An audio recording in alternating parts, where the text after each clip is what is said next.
In 1953, the average British housewife fed a family of 5 on less than £3 a week.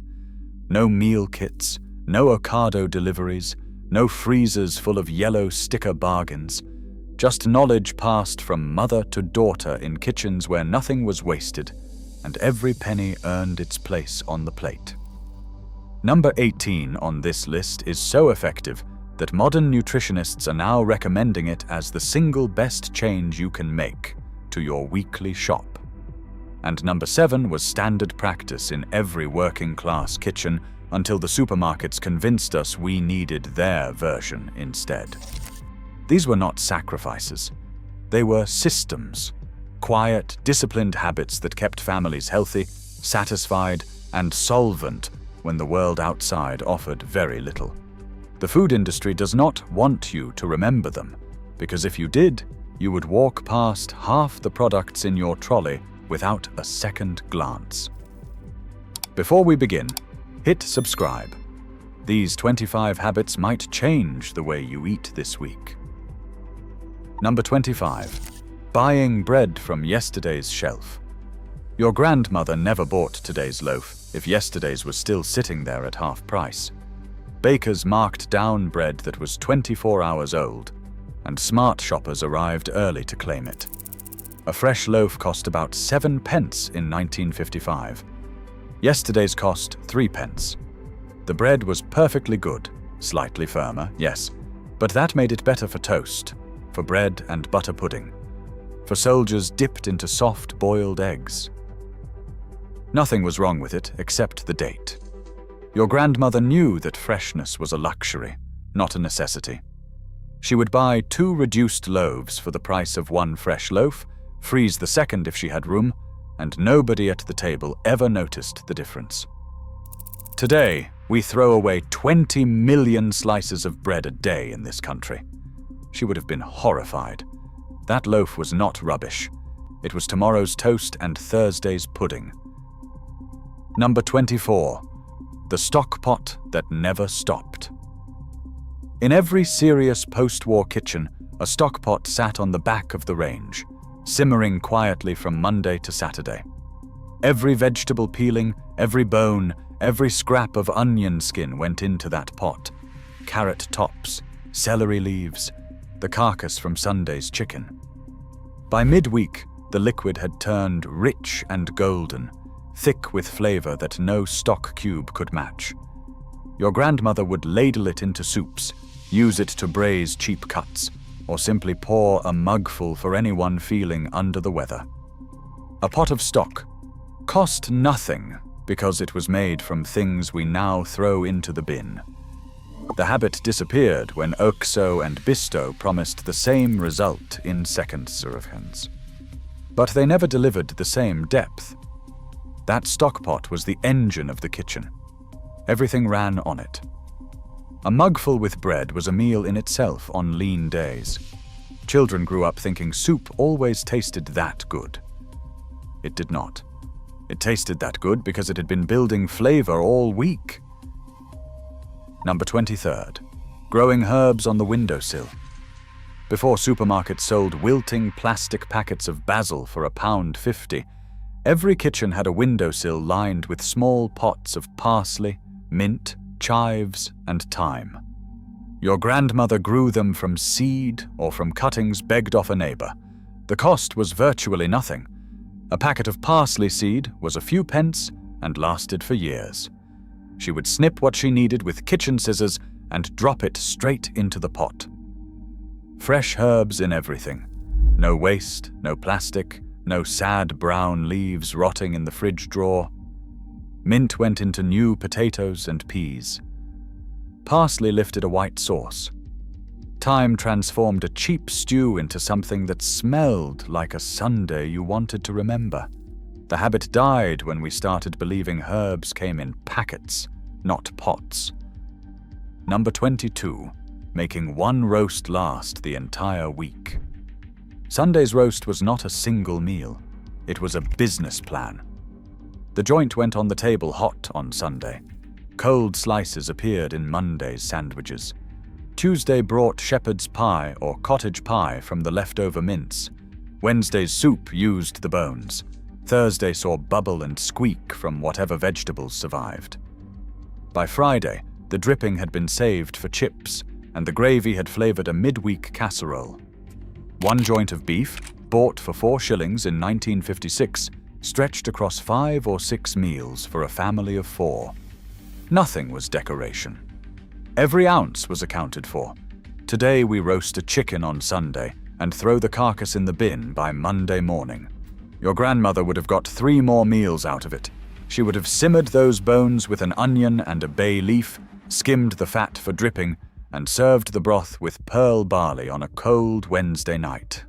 That was not effort. That was habit. Number 21st. Eating seasonally without calling it that. Nobody used the phrase eating seasonally in 1955. They just ate what was available and cheap. Strawberries in June, blackberries in September, parsnips after the first frost, because the cold made them sweeter. Brussels sprouts at Christmas, rhubarb in spring, forced in dark sheds and sold pink and tender at the greengrocer's door. Your grandmother did not need a magazine to tell her what was in season. She could see it on the market stall, priced low because there was a glut. She bought what was abundant, preserved what she could, and waited patiently for the rest. The result was a diet that changed with the calendar, full of variety, and always at its cheapest. We fly strawberries in from Spain in December now, and wonder why they taste of nothing. She would have waited until June, bought a punnet at the market for 6pence, and served them with evaporated milk to children who thought they were the sweetest thing on earth. Because they were. Number 20. Keeping a price book. Some women kept a small notebook in their handbag, listing the price of every staple at every shop within walking distance. Butter at the co-op, flour at the corner shop, sugar at the market. They knew to the halfpenny where each item was cheapest, and they planned their shopping route accordingly. This was not obsession. It was mathematics. When your household budget was £3 a week, saving 2pence on flour and a penny on tea added up to an extra meal by Friday. The price book was a weapon against waste. It meant no impulse purchases, no overpaying, and no excuses. Today we tap a plastic card without looking at the total. Your grandmother could have told you the price of milk to the decimal point. Saturday morning meant the market. Your grandmother would arrive early for the best prices on loose flour, oats, dried pulses, and sugar. She bought in bulk, not because it was trendy, but because it cost less per pound. A stone of flour from the market stall lasted a month and cost a fraction of the branded bags at the grocer's. Dried split peas, lentils, pearl barley. These were the foundations of cheap eating, and she stored them in old biscuit tins, lined up on the pantry shelf. The habit kept her kitchen stocked, without relying on weekly trips to expensive shops. She knew that protein did not have to come from the butcher. A bowl of lentil soup with bread fed the family for pennies. First pattern break. Here is where things shift. Everything so far has been about shopping and planning. But the real genius of old British eating was in the kitchen itself. Number 18. Filling up on vegetables first. Your grandmother loaded plates with vegetables before the meat ever appeared. A mountain of mashed swede, a heap of buttered cabbage, carrots boiled and glazed with a scrape of margarine. The meat was almost a garnish, 3 or 4 thin slices laid beside a plate already full of cheap, filling, nutritious food. This was not a health strategy. It was economics. Vegetables cost a fraction of meat, and they filled bellies just as well. Modern nutritionists now call this the half-plate rule, and recommend it as the single best habit for healthy eating. Your grandmother was doing it 70 years ago, not because a doctor told her to, but because a pound of carrots cost 3pence and a pound of beef cost 2 shillings. Number 17. Porridge for breakfast every single morning. There was no rotation of cereals, no toast one day, and croissants the next. Porridge every morning, made with water and a pinch of salt, the Scottish way, or with milk if the budget allowed. A bag of oats cost a few pence and lasted the week.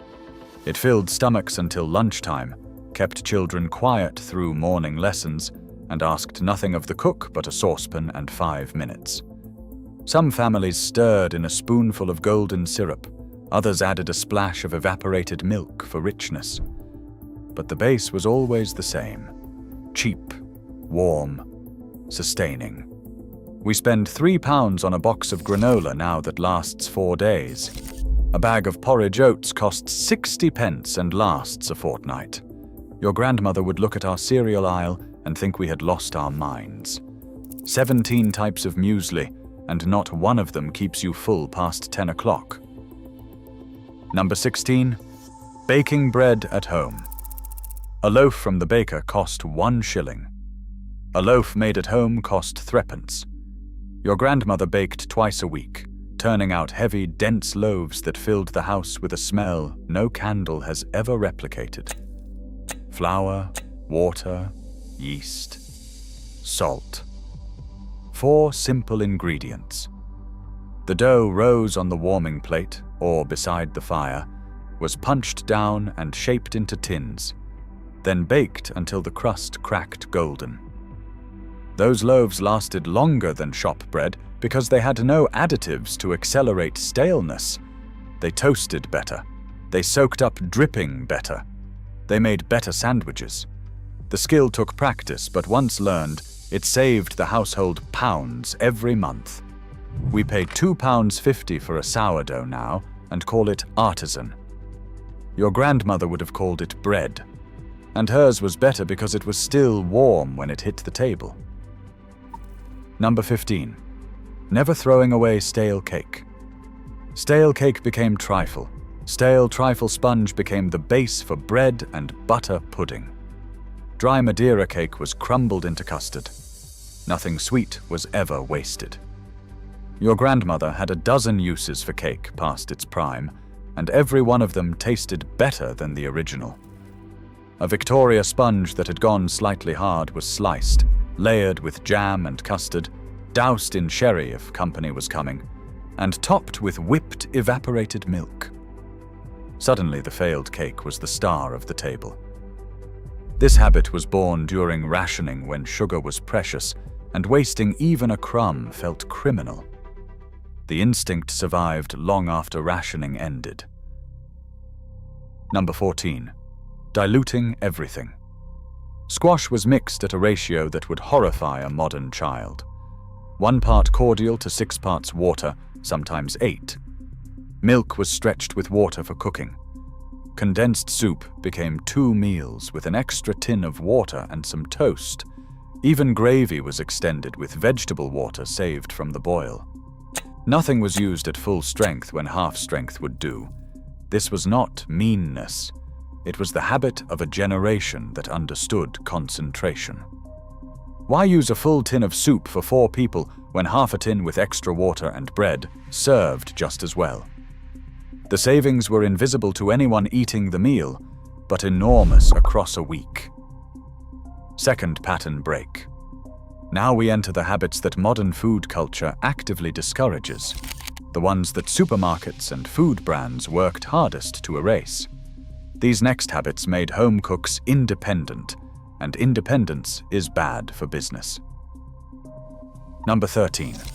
Preserving fruit in Kilner jars.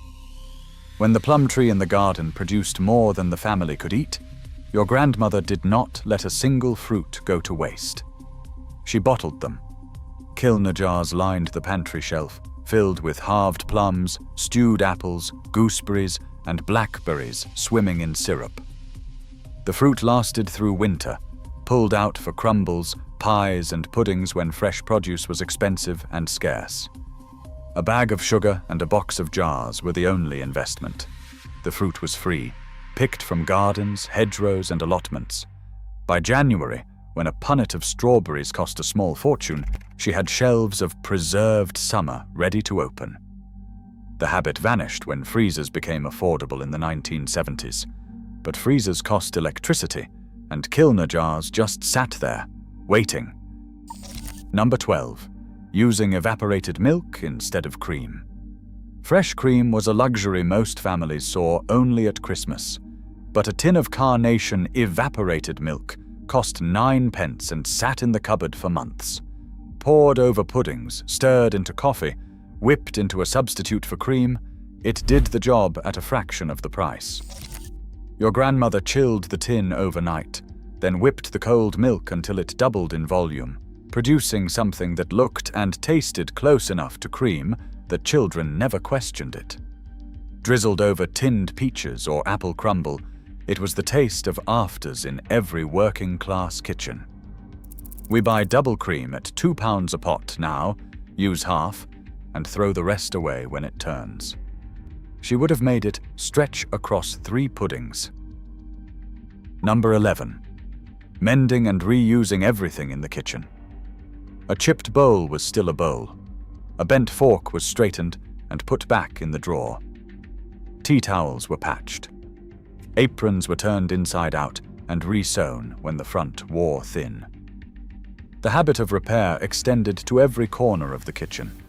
Saucepan handles were rewired. Knife blades were sharpened on the back step. Nothing was replaced until it was truly beyond saving. This was not poverty thinking. It was a philosophy that valued what you had. A good saucepan, treated well and mended when needed, lasted 30 years. The ones your grandmother used probably outlasted 3 sets of the non-stick pans. We replace every couple of years. Liver, kidneys, heart, tongue. These were not exotic ingredients.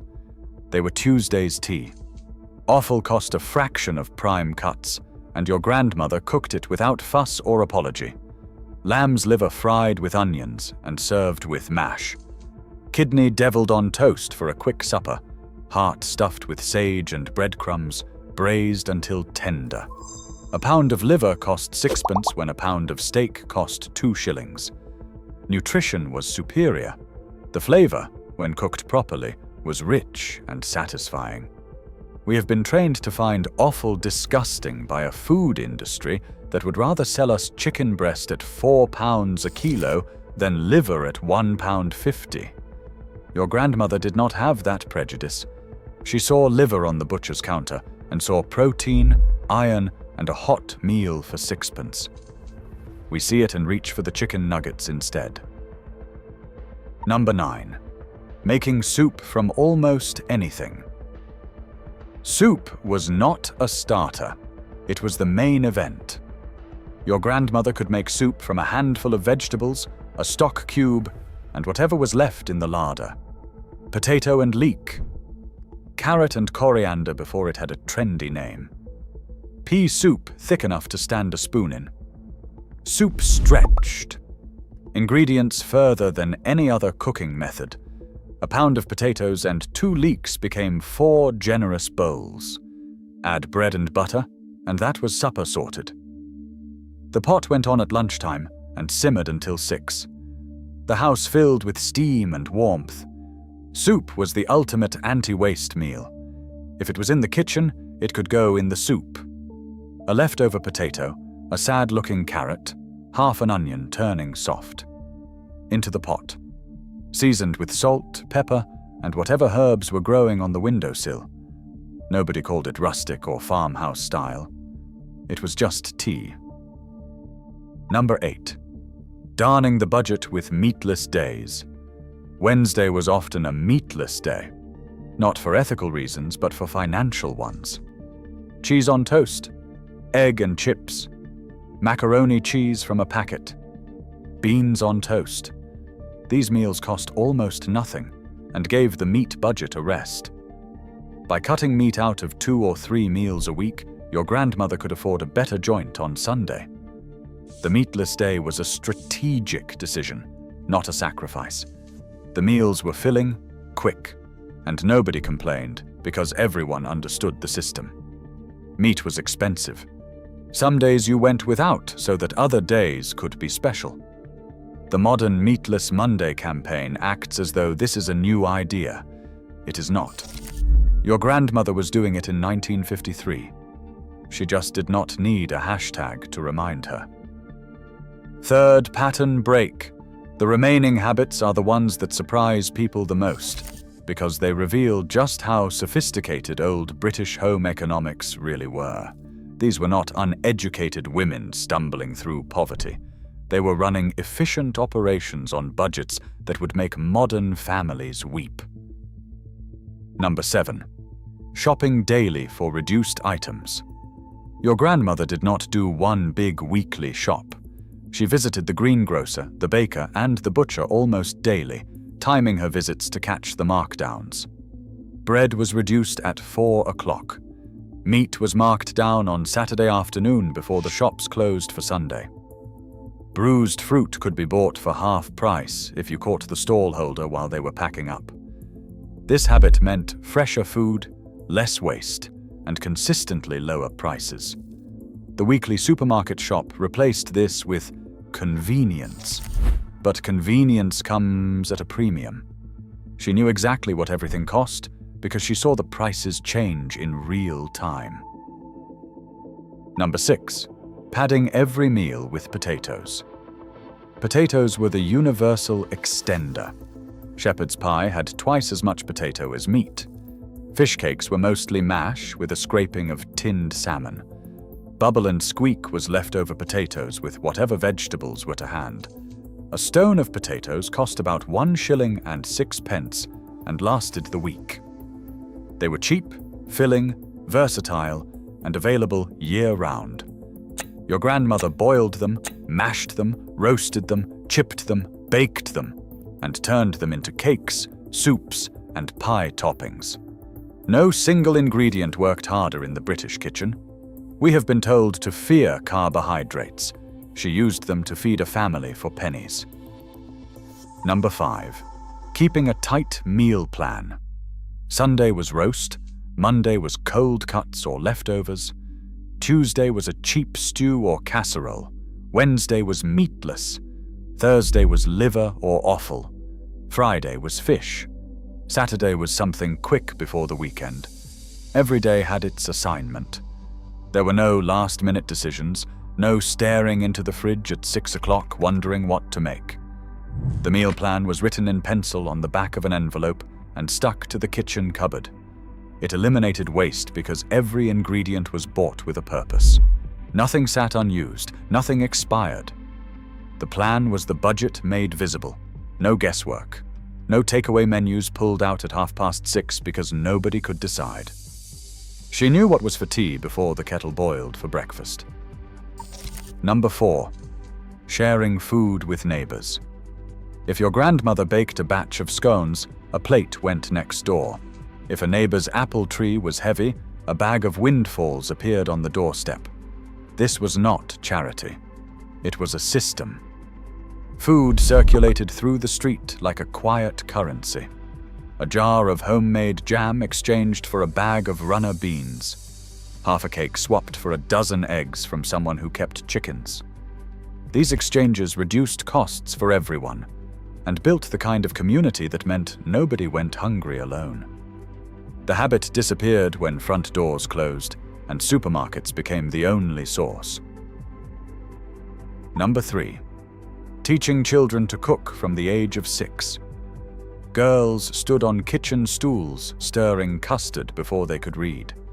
Boys peeled potatoes and shelled peas. By 10, most children could make a basic meal unsupervised. This was not about creating little chefs. It was about survival. A child who could cook would never go hungry. The skill was considered as essential as reading or arithmetic. Your grandmother taught her daughters to make pastry, roast a joint, and bake a cake, because she knew that one day they would have to feed families of their own on very little. That knowledge was the greatest inheritance she could pass on. It was worth more than any savings book or insurance policy. A child who could make a pie and stretch a pot of soup would never starve. Today, surveys show that 1 in 3 young adults cannot cook a meal from scratch. Your grandmother would not have understood the question. Number 2. Never eating out. Restaurants were for weddings and funerals. Fish and chips from the shop was a Friday treat, not a habit. Every other meal was cooked at home from raw ingredients. The idea of spending £2 on a meal someone else prepared when you could make the same thing for 4p was unthinkable. This single habit saved more money than any coupon, any markdown, any bulk buy. Cooking at home was the default, and eating out was the exception. We have reversed that equation entirely, and our food budgets have exploded as a result. The average British family now spends over £40 a week on takeaways and eating out. Your grandmother would have fed the whole street for a month on that. Number 1. Wasting absolutely nothing. This was not a single habit. It was the principle that governed every other habit on this list. Stale bread became pudding. Vegetable peelings became stock. Meat bones became soup. Leftover gravy became the base for tomorrow's stew. Bacon fat was saved for frying. Tea leaves were dried and used to clean carpets. Eggshells went on the garden. Nothing left the kitchen without being used at least twice. The zero-waste movement thinks it invented something. Your grandmother was living it in 1952 without a hashtag or a reusable shopping bag. She wasted nothing because she could not afford to, and the result was a kitchen that ran more efficiently, more sustainably, and more deliciously than most of ours do today. Try one this week. Just one. Keep a stock pot going. Buy yesterday's bread, plan your meals on the back of an envelope. Then come back and tell me your grandmother was wrong. Share which habit you are going to start with in the comments. I want to know if anyone else's Nan kept a price book in her handbag, because these were not old-fashioned habits. They were smart ones, and we forgot them because someone told us convenience was better. It was not. Your grandmother knew. Now you know too.